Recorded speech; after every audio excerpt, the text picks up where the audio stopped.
Thanks for staying with us. Opposition leaders in Nigeria have rallied behind National Security Advisor Nuhu Ribadu, who has been accused of attempting to personally profit from Nigeria's ongoing dispute with Binance.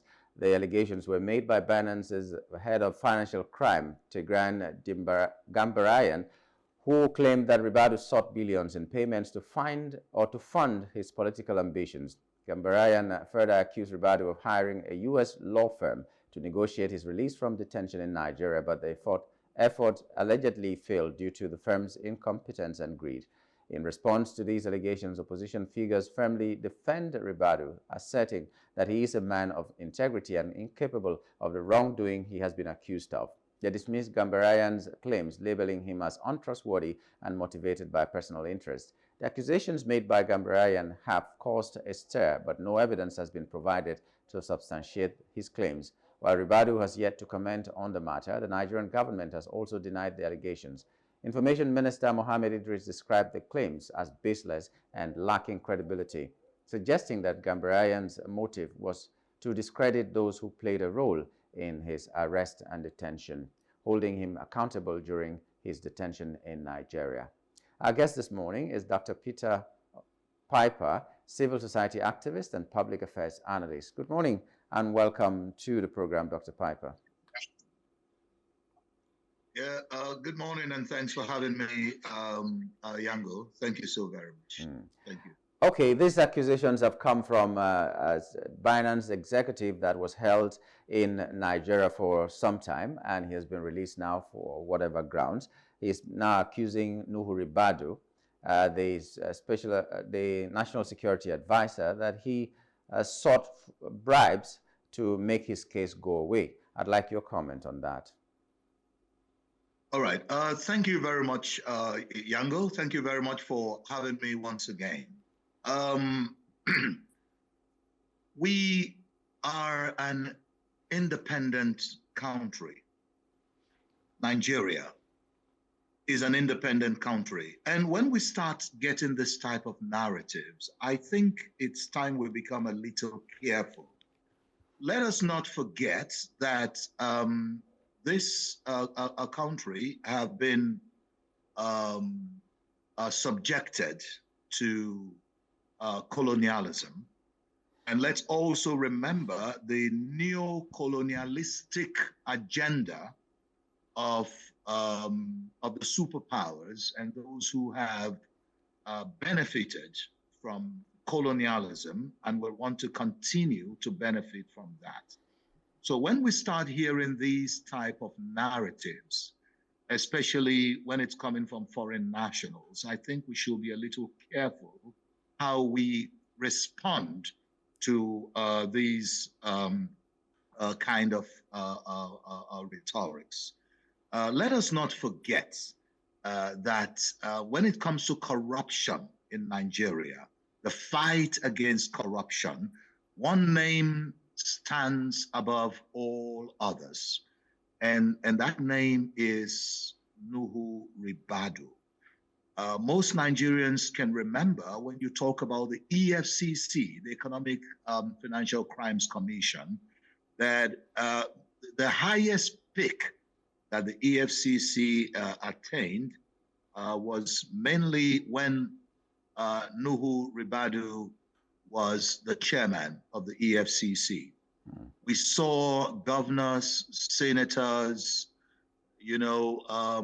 members of House of Reps and contractors, people from all over for various walks of life. We saw them for the first time in Nigeria being held accountable to corruption. So we agree that Nigeria has challenges with corruption. But my problem here is when foreigners are the ones trying to define it to us, then we should be a little suspicious. This should be somehow questionable.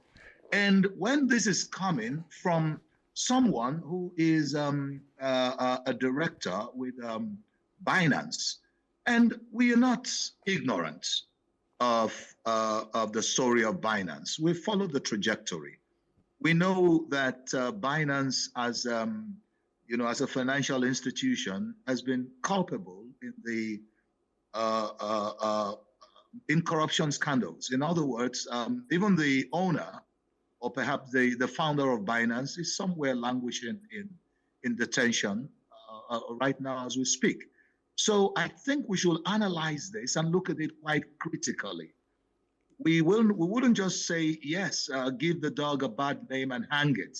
The Nuhu Ribadu we have known all these years, who have stood tall against corruption. The highest, war against corruption was fought by Nuhu Ribadu. So for us to suddenly start believing the rhetorics of a foreign national whose company has been indicted for, a fraud and corruption, it's a little questionable. So I think we should take this thing with a pinch of salt. Ribadu, no Ribadu, I know, but this Tigran Gebryan, what is his pedigree? What do we really know about him? Did he engage the Nigerian government? Everything is talking about, was it official or was it just another case of someone who wants to buy the country? I don't know if you remember the song that once made the rounds here in Nigeria that talks about NNPC. Now my papa get up, Central Bank. Yeah, I remember. There was this time when, foreigners seem to look at Nigeria as a country of 100% corrupt people. They have the impression you can come in here and practically buy any of the 36 states of the Federation. They believe they can even buy any of the airports in Nigeria. Dr. Piper, are we doing anything to change that narrative as a people ourselves? Because even when this was put on X, the comments under that were suggesting that Nigerians don't even believe our own people. They believe the person who is saying this because of the experiences they've had. Now, you've given glowing tributes to Nuhu Ribadu, and I'm glad about that. It's good to have an outstanding personality so that people can talk for you. But we also were talking about a certain super cop not so long ago that had a standing ovation in the National Assembly. I'm talking about Kyari. He was a cop that was thought to be above board, and then we now discovered that all that was just for show. He was actually worse than some of the people he was going after. And, so we do not even know who to trust right now. What should the Nigerian government do to make sure that the narrative changes? Especially in this case, is it enough to just say, yes, you're lying? This thing never happened because we trust our man. Shouldn't something else be done to show the international community that we are concerned anytime we hear that there has been a fraud or an intention to commit fraud or something? Do we just sweep it under the carpet and say we trust our person? You are lying because you are a foreigner. Yes, I think it shouldn't be swept under the carpet. It shouldn't be dismissed with the wave of the hand. But while we are watching this narrative, I am calling for caution here, because it is so easy to manipulate the public. It is so easy to create a narrative that gives the dog a bad name and hang it. We haven't heard from Nuhu Ribadu. We've heard from this man, from his own allegation. And I took peculiar pain, Nyamgul, to study this, to read through his complaints and everything. And I am not being sentimental here. You know me quite well that when it comes to issues of national interest, I would like to state it exactly the way it is. Now, from everything I have read concerning this it doesn't appear to me, I'm a little suspicious here. It doesn't appear to me like this man had a direct invitation with the Nigerian government, or that he had a direct, deal with the government. let us remember, we are a people. We have no other country to turn to. This is the only country we have. And when we are being accused, we agree there is corruption in Nigeria. We know about it. I'm a civil society activist and a human rights, crusader. We should be a little careful about the way we are labeled collectively as a people. While we accept and we admit that there is corruption, but we need to be a little careful if we always accuse ourselves of corruption. Yes, we're doing that. That is introspection. But a situation where it is the foreigners now that are pointing to us who is corrupt, who is not corrupt, what should be done about it, what shouldn't be done about it. And that's the question that I am raising. That Tigran Gambrian, well, his name is a tongue twister. Tigran Gambrian, don't blame me if I don't pronounce the name correctly, is accusing someone whose pedigree we know of as Nigerians. We know the fight against corruption. We know how long we've been fighting this fight against corruption.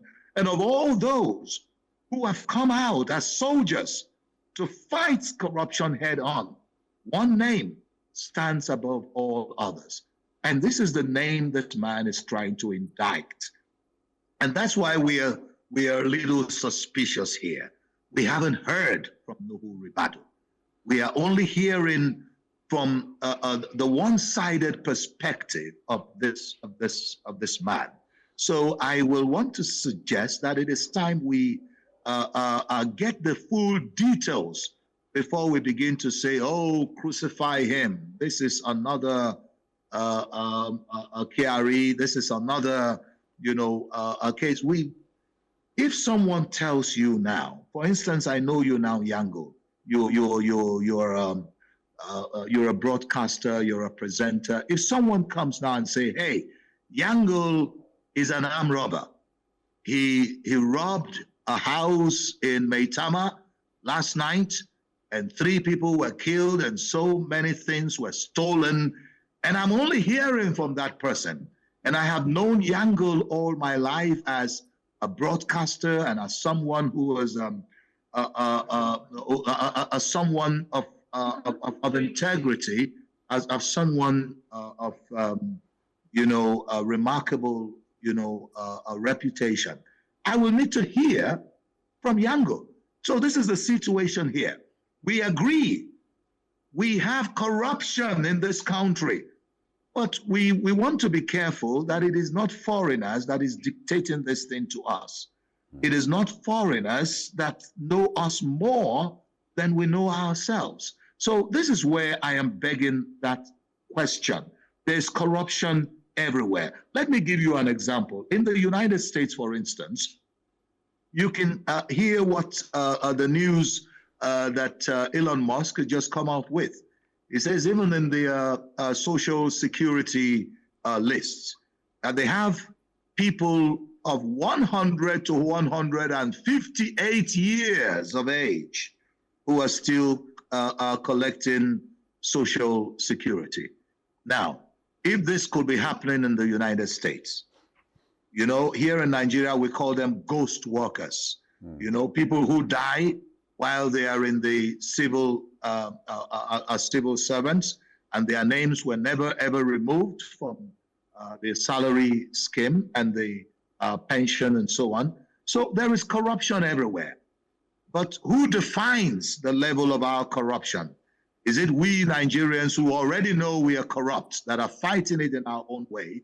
Or is it the foreigners that will tell us? And if they have to attack the most corrupt person in the country, why Nuhu Ribadu? I just have this sneaky suspicion that there is foul play here. It is my personal suspicion that if you pick the man who has fought the greatest war against corruption, just because he is presently the national security advisor to the president, that could be a very suspicious. In my place, we have a saying, "Fam no kan bamboo kalti." It means no matter how good your community is, when you close your door, bolt it. Don't say because we are so good, there are no thieves here, this and that. That means you want to be sure, you want to be certain that whatever is. You want to be certain that you're protected and all that. We were expecting, some people are expecting, Nigerians are expecting that even if the international community has touched a person that we think is above board, we could do something to show them that we are always concerned and then go all out when we find out that it is false to fight this fight. A company has been mentioned, maybe from outside the country as well, which means there are evidences or there are places that these investigations could be carried out, but it is not being done. We also are in a country where one of the persons accused of bribery in those days as a governor is now sitting pretty well as a leader of one of the greatest parties in our country, Nigeria. And it seems as if corruption is something that we are so comfortable with, we don't want to even investigate. So shouldn't it be incumbent upon us as a nation to prove to ourselves first that this thing is false and then go all out to fight this false narrative? Because if we are fighting it without trying to investigate, it will mean as if, okay, we know what our people can do, but you are not in the place to tell us. That's my concern. Yes, thank you very much, Nyamgul. Thank you so very much. I personally, as a civil society activist, I am calling for an investigation in this. We want to know the depth of it. Now, let's talk about corruption, my brother. Corruption in Nigeria is systemic, just like any other place in the world. When we criticize as civil society activists or human rights activists, we are not criticizing the individuals. We are criticizing the system. Even if you take the most righteous human being in Nigeria and you put him into the system, the way the system is configured right now, he will not be able to make a difference. So the corruption in Nigeria is systemic. That is why we are calling for an overhaul of the system. We are calling for a change of the system. And before we can change the system, it has to begin with a change of our mindset, because it all begins with the mind. There was a time in Nigeria when we had the slogan, great nation, great people, but we didn't follow it up. To have a great nation, to have a great people, it means we have to begin first with the conscience of the individuals in Nigeria. Our problem is not just with the individual, but it is collective. This is one country where, Nyamgul, even if you become the governor of your state tomorrow, and no matter what attempt you make to ensure that infrastructures, basic infrastructures are put in place, everyone is well taken care of, no matter what attempt you make, there will be people in your family, in your community, who will be coming to you and say, empower me. You haven't done enough for me. When this other person was the governor, every member of the family bought houses in Dubai, in the UK, in the US. They traveled all over the world. And now you are the governor. You're trying to make life better for everyone. How about us? How about me, your friend? How about this? So corruption itself has become a system. So while we are criticizing the system, we should be wary of how we attack the individuals, because it is faulty generalization to assume that because there is corruption in Nigeria, all Nigerians are corrupt. Dr. Peter Michael Piper is corrupt. Nyamgul is corrupt. Everyone is corrupt. That is faulty generalization. So I have known and followed the trajectory of Nuhu Ribadu. And even though he is the national security advisor to this present regime, which some people, especially those in the opposition and activists such as I, are not very comfortable with the policies that is affecting, the economic situation in Nigeria. Despite all of that, when allegations like this come up, we should think and scrutinize. I'm calling for a proper investigation. It is so easy to drag someone to the media, the mainstream media, the social media, and crucify the person and make it appear as if this person is a criminal and try to rubbish the record already set by this person. I have been following Nuhu Ribadu all of my life. I have seen, the great things this man has done in the fight against corruption. And I find it a little difficult to accept what a foreign national has to say about someone that I know here in this country, whose a trajectory and can be seen by all Nigerians. So I'm calling for caution here. If not, someone will just come in tomorrow from any other foreign country and tell us, this, and then we'll take it hook, line, and sinker. Let's not forget, I mentioned this, we have been colonized by, the British. And we know today that the world power is the Anglo-American world power, which is the British and American world power. And I see these guys as imperialists. And there is neo-imperialism, which means they attempt to continue to control those people that were colonized before. So I am calling for caution, from most Nigerians who have just read this and said, oh, we said it. I knew it was coming. No, Ribadu is a criminal. Can you see he's corrupt himself? Can't you see that there's a problem with us in this country? And this is what I have analyzed in my book. My book, my latest book is called The Innocent Fool.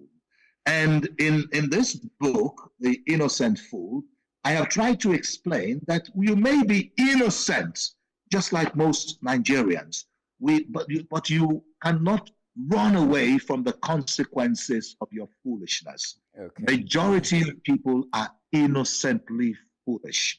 They are innocently stupid. And this is what I try to explain in this book, titled The Innocent Fool. It is very, very easy to fool a lot of people, even though Bob Marley said that you can fool some people. Sometimes you can't fool all the people all the time. I am telling you, it is possible to fool all the people all the time.